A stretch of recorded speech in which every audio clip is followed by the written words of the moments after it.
says this, "Come to me, all of you who are weary and burdened, and I will give you rest. Take my yoke upon you and learn from me, because I am lowly and humble in heart, and you will find rest for your souls. For my yoke is easy and my burden is light." I believe this is as wonderful a promise for the new year as any promise I could share with you. I believe that God wants to give us not stuff. I don't believe that the primary thing that God is looking to give us is experiences. I don't believe that the primary thing that God wants to give us is another thing to have to do. I think God wants us to experience and find the rest that comes from Him. Now, there's a couple of things that are really important for us to understand about this particular passage, and if we could this morning, I'd like for us to walk through it step by step just a little bit. The first thing that happens here is He says, "Come to me, all of you who are weary and burdened, and I will give you rest." Now, there's other translations of this. One of the translations says, "Come to me, all of you who labor and are weary."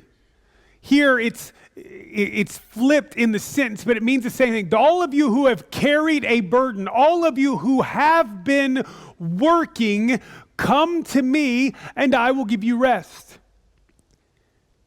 Here's what happens. Some of us want to find the rest that comes from Jesus, but we've not been laboring.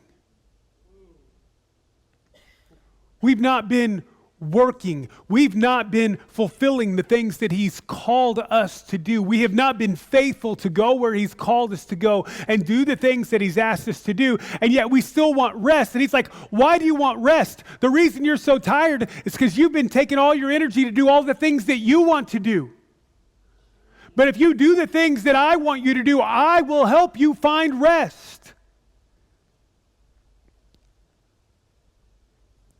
I believe that there are times in my life that I have been worn out, drop dead exhausted, thinking there is no way I'm going to get up the next day to do the things that I need to do. And for some reason, God gives me more than enough energy to get through it.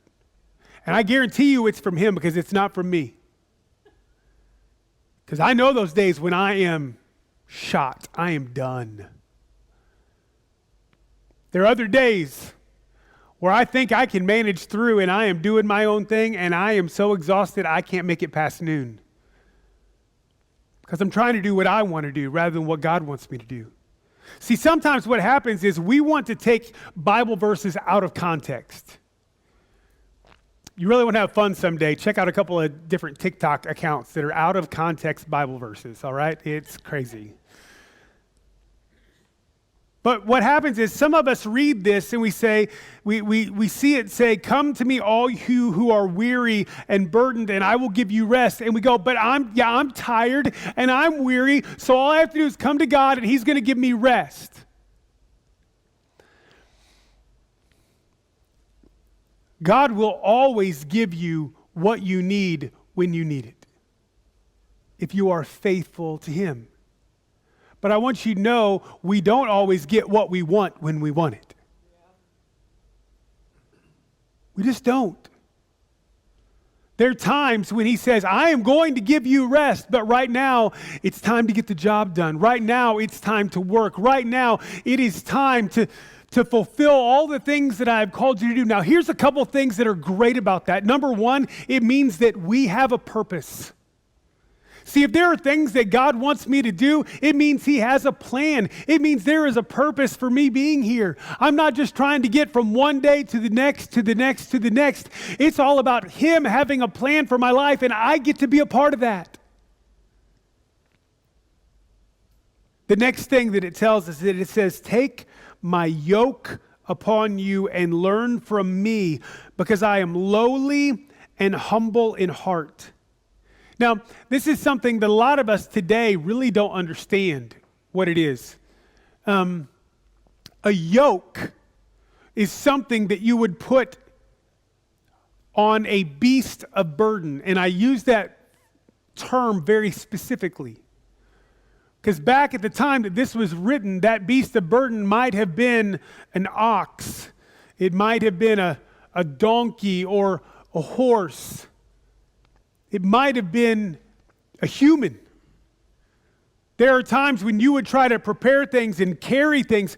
Women sometimes, they would take and they would put a yoke around their shoulders that would reach out beyond them, and hanging from that yoke would be a bucket on either side.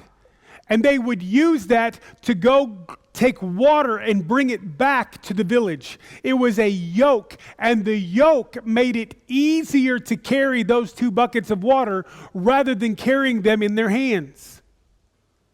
It does not mean that it was easy, does not mean that it did not require effort, but it was easier to carry those 2 buckets with a yoke than it was to carry them without.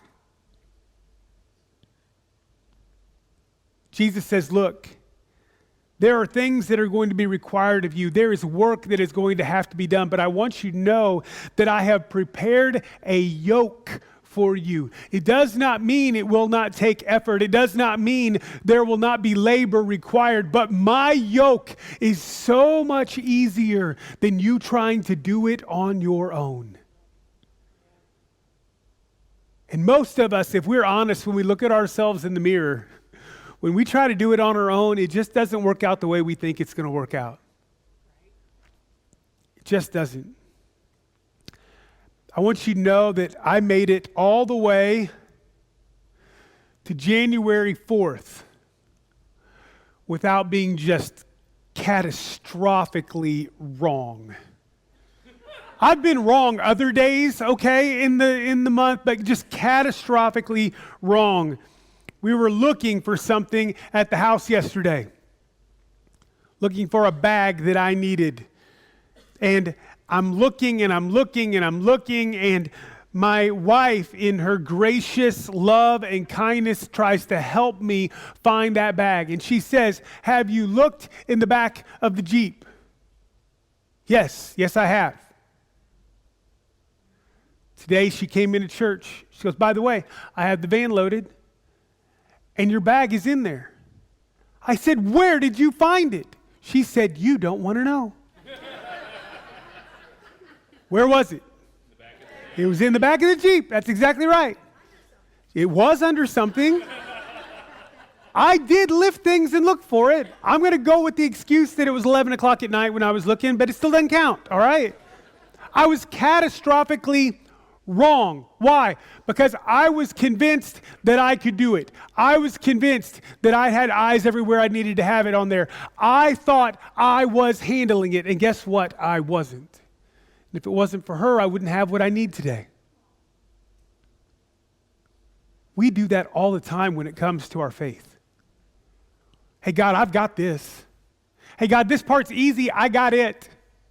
Hey, God, I can handle this. And you know how we tell God we can handle it? It's because we just don't go to Him with it. We just do it on our own. When do we go to God? We go to God when things are tough. We go to God when things aren't working out the way we want it to work out.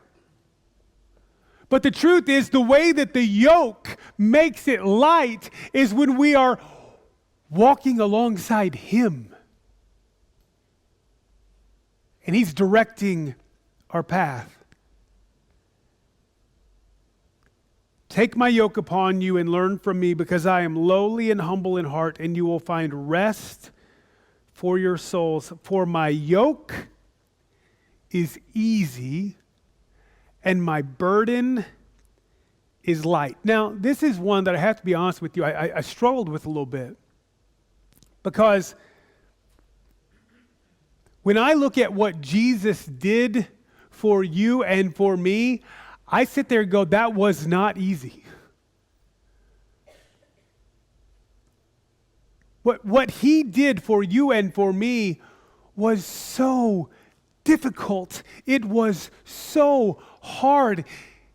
he knew that we were separated from him because of our sin, and so he offered himself as a sacrifice for you and for me, and he took all of the weight of the sin of the world upon him, and he paid the debt for that sin, and because of it, you and I now have the opportunity to come into a personal relationship with Jesus Christ. That was not easy. Past tense.